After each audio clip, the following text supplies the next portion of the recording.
Hey, what's up guys? It's Hogarth here of the Mojo Interactive community, bringing you another video review today of the Avermedia Live Gamer Portable USB capture device.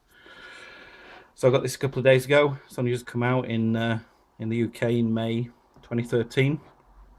Avermedia have got a long line of capture devices that they've brought out in the past, and this is the latest and greatest of those. So without further ado, let's have a look at what's in the box.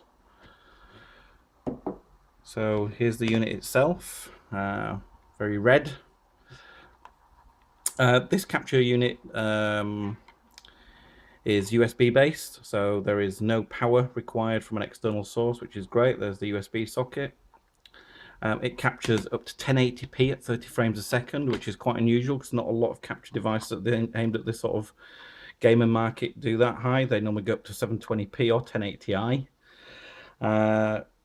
Supports HDMI as well as component, so these are the HDMI in and out, and there's a little AV in there, and you get the supplied cables that will convert that AV into a component or a composite video source. It also has a dedicated PS3 connector that goes from there to the PS3 as well. You've also got audio in left and right. One little feature that is on this box that I haven't seen on any others is over on this side there is an SD card slot, and what that is used for is, you can see here there is a picture of a computer and a picture of an SD card. By default, if it's over at the computer side, it means that anything you capture will be stored on your PC. If you flick it over to there and put a class 10 SD card in this socket, you can take it along to a friend's house and you don't have to install any drivers on their PC, and you can just hit the button on top and it will start recording and capturing to the SD card. There are some limitations. It won't do a full 1080p to the SD card. It'll only go up to 720p, but still a nice little feature that I've not seen on any other card. So what else is in the box? Let's put that to one side. So there is a 3-month subscription to XSplit Premium, and what that allows you to do is stream your gameplay footage live to sources like Ustream or Twitch TV. So a nice little bundle there. I won't show you what the code number is. You don't actually need to use XSplit. The device as well will stream from its own software called Rec Central, and you can stream directly from there as well, but you can't do any of the fancy things like putting your own logo on the video or doing a picture-in-picture. That's what XSplit is good for. But I say you don't have to use XSplit. So what else have we got in here? Should be, take this out very gracefully. Any ink coming?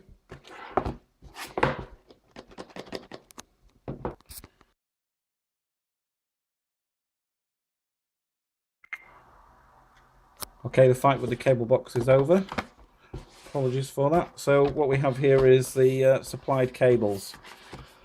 And what you get in here are, as you'd expect, the necessary cables to connect it to your Xbox, your PS3, your PC, your Wii U, whatever.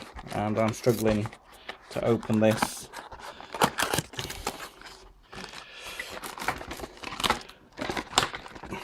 There is one other thing in here which doesn't fall out very well, which is that. So, let's start with that. There's a little carry pouch, hence the word portable all over the product. That's what I'm emphasising. Yeah, we'll give you a little protective pouch, nice little touch. You get a 3.5mm jack lead for audio. You get a connector which goes in the AV in. This feeds any sort of component video output, such as a Wii U, even the old Xbox if you don't have HDMI. There's also, there is the PS3 connector, and also, which I've already taken out, you get a very short HDMI cable provided as well, and of course you get the USB cable too.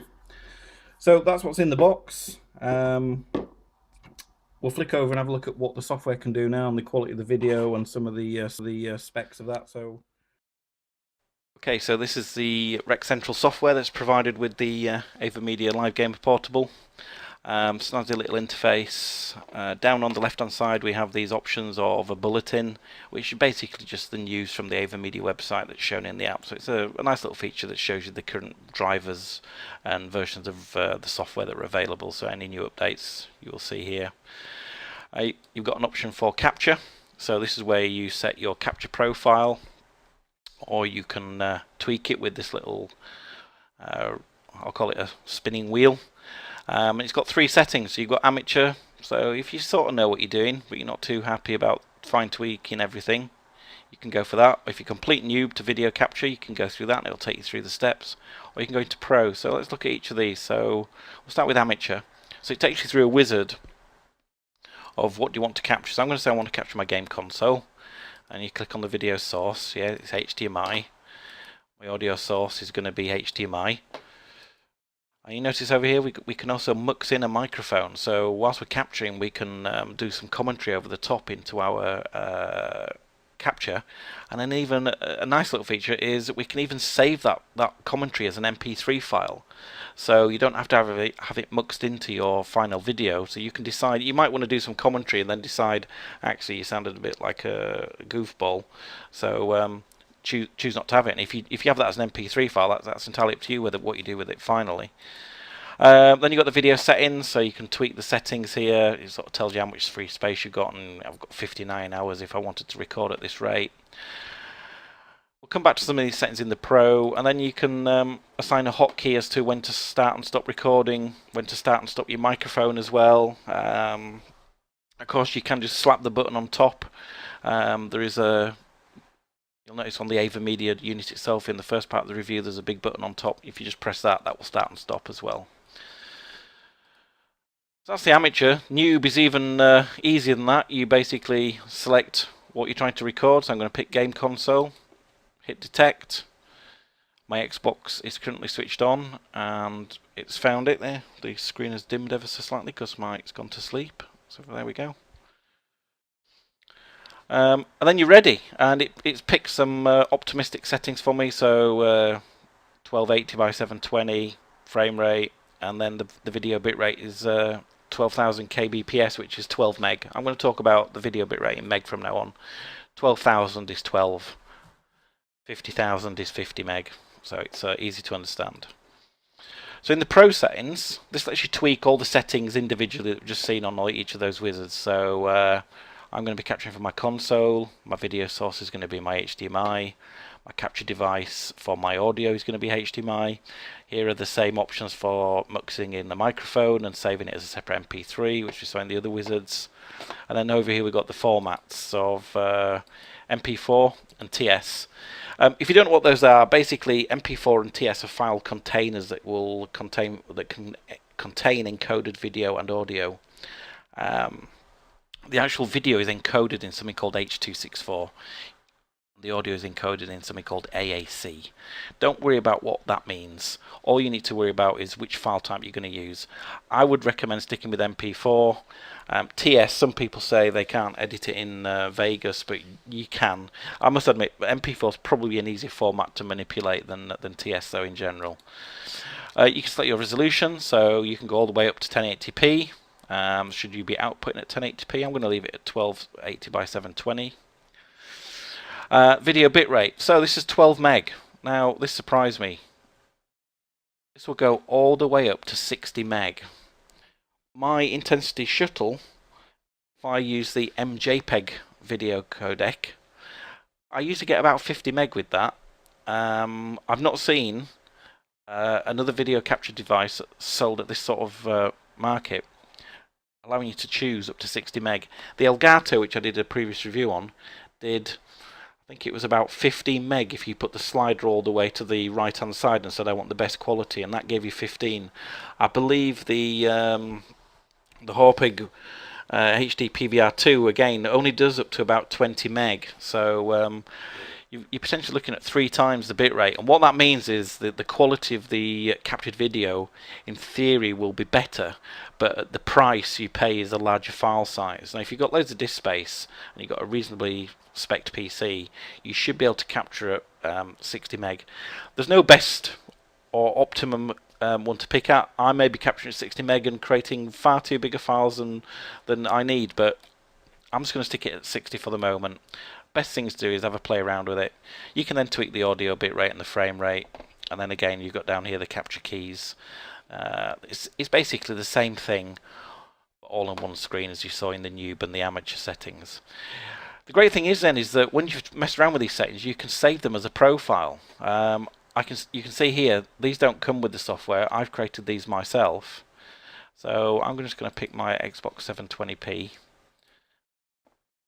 It's brought back my settings there, and I'm going to press ready. And what that does is it takes you to the Rec Central video here, where you probably can't see this, but this is now the screen where you can choose to take a snapshot or actually start recording, or you can press one of the function keys, or you can press the great big button on top of the actual device. When you finish recording, obviously you press the stop button, you press the button on top of the device, or you press one of your hotkeys. It's no more difficult than that. So you've got the same sort of one thing on the capture, like the Elgato, it has a time shift. So if you click the time shift on, it's almost like a PVR that's recording even when you're not recording.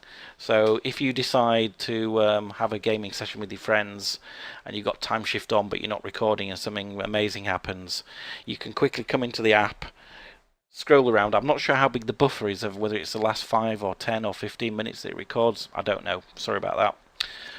Okay, onto the stream. So you've got the same settings. I'm not going to go through these. It's the same wizards, the same settings, but this is your streaming information. So behind the scenes, you can set up which service you want to stream to, and you can see there, Twitch TV Ustream. I've never heard of this one, and a custom RTMP is any service that accepts an RTMP stream. In theory, you could configure this device to use. I'm going to leave it as Twitch. I've picked my proxy as the London one. Not sure why it's on secondary. It should be on primary. Just that.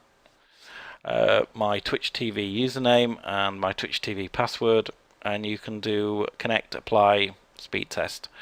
I would recommend you do a speed test because you've probably almost certainly got it configured wrong, because out of the box it tries to send 1080 at 2 meg. My internet connection doesn't have that type certainly can't support that type of upload speed, so I'm certainly going to have to tweak that down if I wanted to stream. I say you can use XSplit, but this is the ability to actually stream from within inside the application itself. I've not done a whole lot with this yet. I don't know how reliable it is compared to the Elgato streaming. But again, a nice little feature. So I'm just going to hit connect. So it should. Yep, there we go. I've connected. I'm going to pick my Twitch 720 at 1 meg. So I'm going to be streaming at 1 meg, 720p, 30 frames a second. If I hit the ready button now, I'll be online. I'll be streaming to Twitch TV. It's no more difficult than that.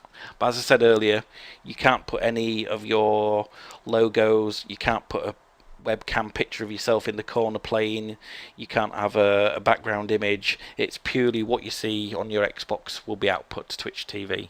If you want to do all those funky things, then you use the XSplit, and I say you get the 3-month premium subscription with the device. So overall, that's about it for the actual software, guys. It's I have to say it's one of the better capture devices I've come across, and I'm even considering swapping it over and using it as my main capture device instead of my Blackmagic Intensity Shuttle, which some of you know I love to bits. Thanks for listening, guys. Don't forget to visit the new website, www.mojo-interactive.net. Listen to the podcast, Mojo Radio, and leave those ever important iTunes 5-star reviews. Thanks. Catch you later. Bye-bye.